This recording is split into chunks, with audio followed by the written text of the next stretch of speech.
សួស្តីអ្នកទាំងអស់គ្នាសូមស្វាគមន៍មកកាន់ Channel របស់ខ្ញុំប្រសិនបើថ្ងៃនេះអ្នកមានអារម្មណ៍ថានឿយហត់សោកស្ដាយឬកំពុងគិតថាខ្លួនឯងមិនអាចទៅមុខបានទេនេះគឺជាវីដេអូសម្រាប់អ្នកសូមចំណាយពេលប៉ុន្មាននាទីដើម្បីស្ដាប់សារមួយដែលអាចផ្លាស់ប្ដូរទស្សនៈរបស់អ្នកនិងផ្ដល់កម្លាំងចិត្តឲ្យអ្នកបន្តទៅមុខវិញប្រសិនបើវីដេអូនេះមានប្រយោជន៍សូមកុំភ្លេចចុច Like និង Subscribe ដើម្បីទទួលបានវីដេអូលើកទឹកចិត្តថ្មីៗទៀត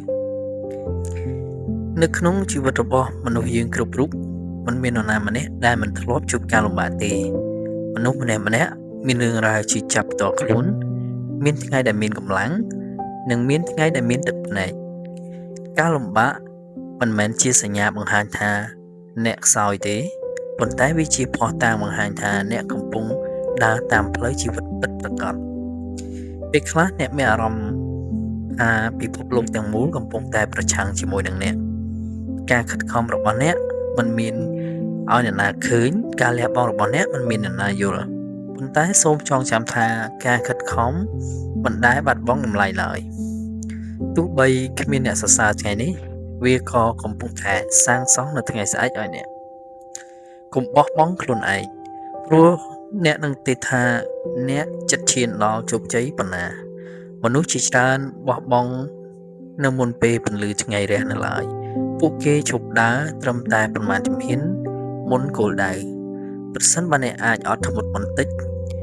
អ្នកនឹងអាចឃើញការផ្លាស់ប្ដូរដែលកំពុងតែរងចាំអ្នក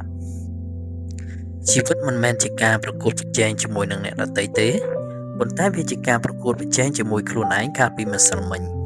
ប្រសិនបើថ្ងៃនេះអ្នកល្អជាងម្សិលមិញបន្តិច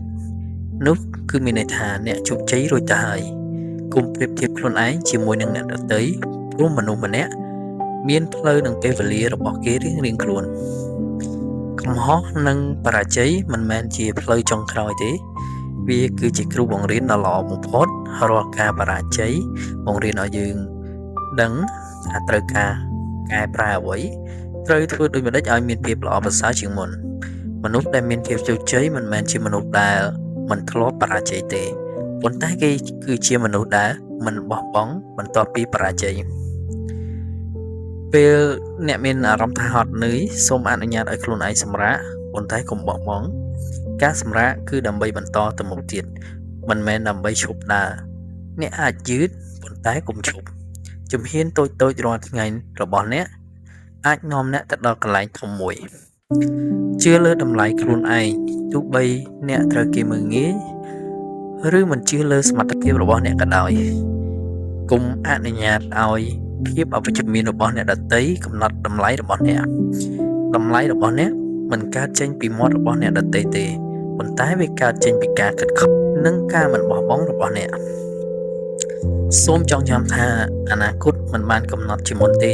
អនាគតត្រូវបានសាងសង់ពីអ្វីដែលអ្នកធ្វើនៅថ្ងៃនេះរាល់ការសម្រេចចិត្តតូចៗថ្ងៃនេះអាចផ្លាស់ប្ដូរជីវិតអ្នកនៅថ្ងៃស្អែកប្រសិនបើថ្ងៃនេះអ្នកជ្រើសរើសមិនបោះបង់អ្នកកំពុងតែជ្រើសរើសអនាគតល្អសម្រាប់ខ្លួនឯងនៅពេលដែលអ្នកមានអារម្មណ៍ថាគ្មាននរណាម្នាក់យល់ពីអ្នកសូមចាំថាអ្នកមិនឯកោនោះទេមានមនុស្សជាច្រើនកំពុងតែប្រយុទ្ធជាមួយនឹងការលំបាកដូចគ្នាកុំខ្មាស់អៀនក្នុងការសុំជំនួយកុំខ្មាស់អៀនក្នុងការនិយាយពីអារម្មណ៍របស់ខ្លួនកម្លាំងពិតប្រាកដមិនមែនជាការស្ងៀមស្ងាត់ទេប៉ុន្តែវាជាការទទួលស្គាល់ថាយើងក៏ជាមនុស្សដែលអាចឈឺចាប់បានដែរចុងក្រោយនេះសូមអ្នកជឿថាជីវិតពិតជាមានតម្លៃសុបិនរបស់អ្នកពិតជាមានតម្លៃការខិតខំរបស់អ្នកពិតជាមានតម្លៃទោះបីថ្ងៃនេះមើលទៅដូចជាងងឹតយ៉ាងណាក៏ដោយពន្លឺថ្ងៃថ្មីនឹងរះឡើងប្រសិនបើអ្នកមិនបោះបង់បន្តដើរទៅមុខបន្តជឿជាក់លើខ្លួនឯងហើយថ្ងៃណាមួយអ្នកនឹងអរគុណខ្លួនឯងដែលមិនបោះបង់នៅថ្ងៃនេះខ្ញុំសូមអរគុណច្រើនដែលបានស្ដាប់វីដេអូនេះរហូតមកដល់ចប់ហើយខ្ញុំសង្ឃឹមថាសារតូចៗនៅថ្ងៃនេះអាចបន្តកម្លាំងចិត្តឲ្យអ្នកឲ្យមានកម្លាំងបន្តទៅមុខទៀតនិងមិនបោះបង់ខ្លួនឯងសូមចងចាំថាអ្នកមានតម្លៃសុបិនអ្នកមានតម្លៃហើយអនាគតក៏មានតម្លៃដែរបើអ្នកចូលចិត្តវីដេអូនេះសូមកុំភ្លេចជួយ like subscribe និងចែករំលែកទៅកាន់មនុស្សដែលអ្នកគិតថាត្រូវការកម្លាំងចិត្តជួបគ្នានៅវីដេអូក្រោយសូមឲ្យអ្នកមានថ្ងៃល្អ និងកុំបោះបង់សុបិនខ្លួនឯង។